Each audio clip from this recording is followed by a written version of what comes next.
धन्यवाद। धन्यवाद। अनाउंसमेंट। माननीय सदस्यों, हमारे लिए जीवन का सुअवसर है कि सदन में हम माननीय leader of opposition Shri Mallikarjun खड़गे जी के साथ बैठते हैं। उनके प्रति आदर है, बहुत कुछ सीखा है, सीखता हूं। उनका 1 अगस्त 2025 का एक पत्र मिला जिसमें उन्होंने लिखा है, I quote, CISF personnel are made to run into the well of the house when the members are exercising their democratic right of protest, unquote। चूंकि चेयर और लीडर ऑफ अपोजिशन के बीच पत्र प्रिविलेज्ड कम्युनिकेशन की category में आते हैं, इसलिए उन्हें मेरे ध्यान में आने से पहले मीडिया में जारी करना कितना उचित है, यह उनके और आप सभी के कॉन्शियस विवेक पर छोड़ता हूं। Please please please make it good. No, यह चिंताजनक तथ्य है कि please listen, please listen, please listen, please listen, Jairam ji please listen, please please listen, please listen chair पक्ष, प्लीज प्लीज प्लीज प्लीज, नहीं नहीं प्लीज, मुझे अपनी बात चेयर की रखने दीजिए। यह चिंताजनक, चेयर की मर्यादा मीडिया के, तिवारी जी प्लीज, आपकी रिकॉर्ड बात पे नहीं, आपकी बात रिकॉर्ड पे नहीं जा रही है, आप चेयर को बोलने नहीं दे रहे। आप सुन ले उसके बाद, चूंकि चेयर की मर्यादा मीडिया के पास जाने की अनुमति नहीं देती, अतः इस पत्र से जुड़े बिंदुओं के संदर्भ में रूल्स पोजीशन और रेलिवेंट फैक्ट सदन के संज्ञान में लाना चाहता हूं। Please, no disturbance, nothing is going on record, सिर्फ मेरी बात। यह चिंताजनक तथ्य है कि मौजूदा सत्र में लगातार डिसरप्शंस की घटनाएं हो रही हैं। चेयर द्वारा हमें पूरा पढ़ लेने दीजिए, मैं एलओपी को बोलने दूं। आप सीट पे जाए नासिर जी, मैं एलओपी को बोलने दूंगा। मेरी बात तो कहने दीजिए, मेरी बात कहने दीजिए, मैं एलओपी को बोलने दूंगा। मैं माननीय एलओपी को बोलने दूंगा, मेरी बात आप सुन ले।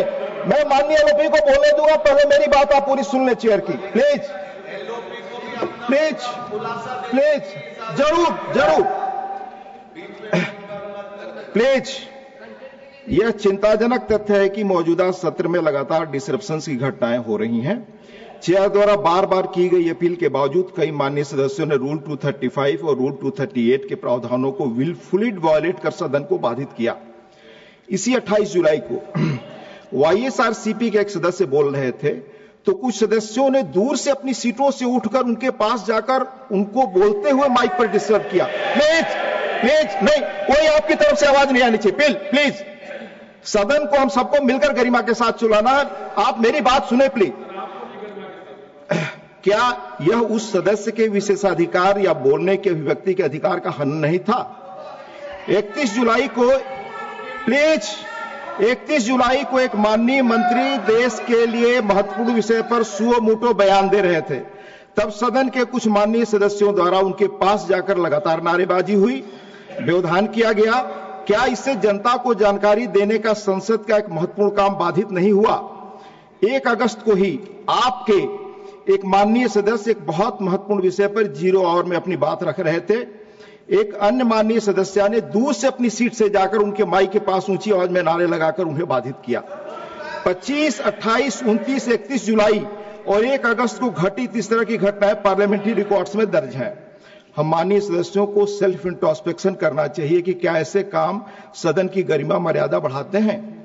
जैसा कि आप सभी जानते हैं, सदन का वह एरिया जिसे आम भाषा में वेल कहते हैं, उसकी एक सैंक्टिटी है और वहां पर एंट्री रेगुलेटेड है। वहां जाकर नारे लगाना, सदन की कार्यवाही बाधित करना सर्वथा अनुचित है। उस स्थान की सैंक्टिटी वायलेट करना सदन की गरिमा गिराने जैसा है।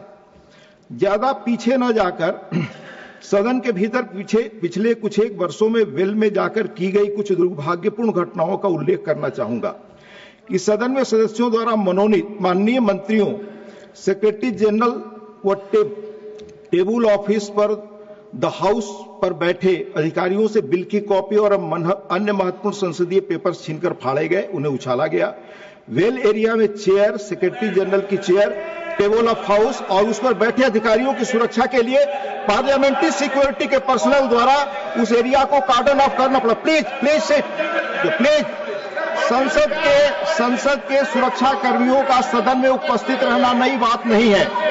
आप जानते हैं कि इस सर्विस की नींव आप जानते हैं कि सर्विस की न्यू सेंट्रल लेजिस्लेटिव असेंबली के पहले इलेक्टेड भारतीय अध्यक्ष आदरणीय विट्ठल भाई पटेल द्वारा 1930 में डाली गई थी। यह सुरक्षाकर्मी तब से अपना काम कर रहे हैं जो स्पेशली ट्रेंड हैं और किसी तरह के फोर्स का इस्तेमाल न करके अपना काम सदन की गरिमा को ध्यान में रखकर करते हैं। जहां तक सदस्यों द्वारा अपने democratic right of dissent exercise करने की बात है, वह उनका अधिकार है। जहां तक सदस्यों द्वारा अपने democratic right of dissent exercise करने की बात है, प्लीज, यह उनका अधिकार है, पर वह इस सदन के नियमों और परंपराओं के तहत ही अपनी सीट से ही, न किसी अन्य की सीट या सदन के भीतर किसी अन्य जगह से। नियम के तहत अगर अपनी सीट पर नहीं है तो माननीय सदस्य द्वारा कही गई बातों को रिकॉर्ड में नहीं किया जाता। माननीय नेता प्रतिपक्ष जिनका लंबा संसदीय अनुभव है से यह अपील करूंगा कि वह विचार करें कि वेल में आना, शोर मचाना, सदन न चलने देना, अन्य सदस्यों को जो सदन में कार्यवाही में भाग ले रहे हैं उन्हें न बोलने देना, कैसे किसी सदस्य का डेमोक्रेटिक राइट टू प्रोटेस्ट माना जा सकता है।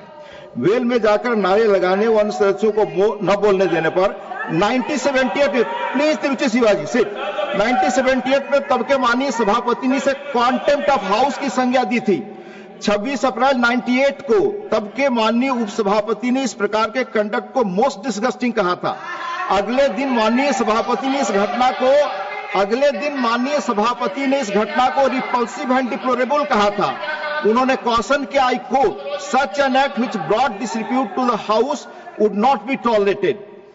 मैं बता रहा हूं, ये 98 में तब के चेयरमैन ने कहा था, डिप्टी चेयरमैन ने कहा था, आई कोट।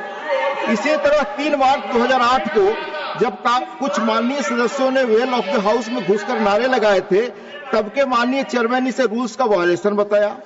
उन्होंने इस सदन द्वारा गोल्डन जुबली ऑफ इंडिपेंडेंस के समय पास किए गए रिजोल्यूशन की तरफ ध्यान दिलाया, जिसमें अन्य चीजों के अलावा हमने यह संकल्प लिया था कि we will refrain from transgressing into official areas of the house और from any shouting of slogans. इसके बाद राज्यसभा के 230वें सेशन 2014 में जब कई सदस्य बेल ऑफ द हाउस से नारे लगा रहे थे, तब के चेयरमैन ने कहा था, and I quote, Honorable members, from several days now we have been in a situation of being forced to witness the deviations from the decorum of the house by members coming into the well and shouting slogans, unquote. Quote again, entering the well of the house को उन्होंने persistently and willfully obstructing the proceeding of the house कहा, को उन्होंने I quote, grossly disorder conduct in violation of rules and etiquette of the house कहा। 230वें session में एक सदस्य bell में नारेबाजी कर सदन की कार्यवाही बाधित कर रहे थे, तो उपसभापति ने कहा था, this might tantamount to breach of privilege of the house, जिसके लिए माननीय सदस्य ने अनकंडीशनल माफी मांगी। And he also expressed regret for the inconvenience cause to the officers and staff of the secretariat. दोहराना चाहूंगा कि प्रश्नकाल और शून्यकाल दोनों ही प्रत्येक सदस्य के लिए सरकार को अकाउंटेबल बनाने और लोक महत्व के अर्जेंट मुद्दों को उठाने के लिए महत्वपूर्ण औजार है। वर्तमान सत्र में अब तक विभिन्न महत्वपूर्ण विषयों पर हमारे पास 150 start questions, 150 zero hour submissions और 150 स्पेशल मेंशंस रेज करने का मौका था, लेकिन लगातार व्यवधान के कारण हम केवल 13 start questions, 5 zero hour submissions और 17 स्पेशल मेंशन ही ले पाए। व्यवधान के कारण सत्र में अब तक 41 घंटे 11 मिनट गवा चुके हैं। This way we are not abdicating our responsibilities as member of parliament. Is it not a disservice to the people whom we serve? Chairman माननीय आरोपी से अपील करता है कि वह ऐसे माननीय सदस्यों को जो नियम और परंपराओं की अवहेलना करते हैं, यह सलाह दे कि वह सदन का कामकाज चलने दे, उसकी मर्यादा भंग न करें। यह पक्ष और विपक्ष की सामूहिक जिम्मेदारी है कि सदन की डिग्निटी, डेकोरम और प्रेस्टीज पर आंच न आने दें। पुनः आप सभी सदस्यों से आग्रह है कि आप सभी बहस में भाग लें, सदन को बिना बाधा चलने दें। हमारी सामूहिक जिम्मेदारी, कामकाज, मर्यादा आचरण से इस मुल्क में लोकतंत्र की जड़ें गहरी होंगी। अंत में देश के पहले प्रधानमंत्री, लेट मी कोट, देश के पहले प्रधानमंत्री पंडित जवाहरलाल नेहरू की कही बात। अंत में प्लीज अपनी सीट पर जाएं। अंत में देश के पहले प्रधानमंत्री पंडित जवाहरलाल नेहरू की कही बात 14 अगस्त 1958 में इसी सदन में कोट करते हुए अपनी बात खत्म करूंगा। I quote Pandit Jawaharlal Nehru ji, parliament does set some kind of an example to the rest of the country as we behave here to each other, towards our work, towards the general public, so to some extent others will behave elsewhere, whether in the state legislatures or in the many other organs of self-government that exist in the country, right way down to that foundation of our democracy, the panchayats in the villages. पंडित जी का coat पढ़ रहा हूं, पढ़े आप चुप रहें. When the panchayats will be affected by this poll we set in the sovereign Parliament of India, therefore we, on all of us, rest this great responsibility, not only to behave as we should behave, but to remember always that a million eyes are upon us, and we may not do something that brings the slightest discredit on Parliament or set a wrong line before the people. Thank you माननीय लोपी. Please आप लोग seat पे, मैं माननीय लोपी को बोलने की इजाजत दूंगा. आप सब सीट पे जाएं, आप सभी सीट पे जाएं. आप चेयर पे आरोप लगाएंगे, चेयर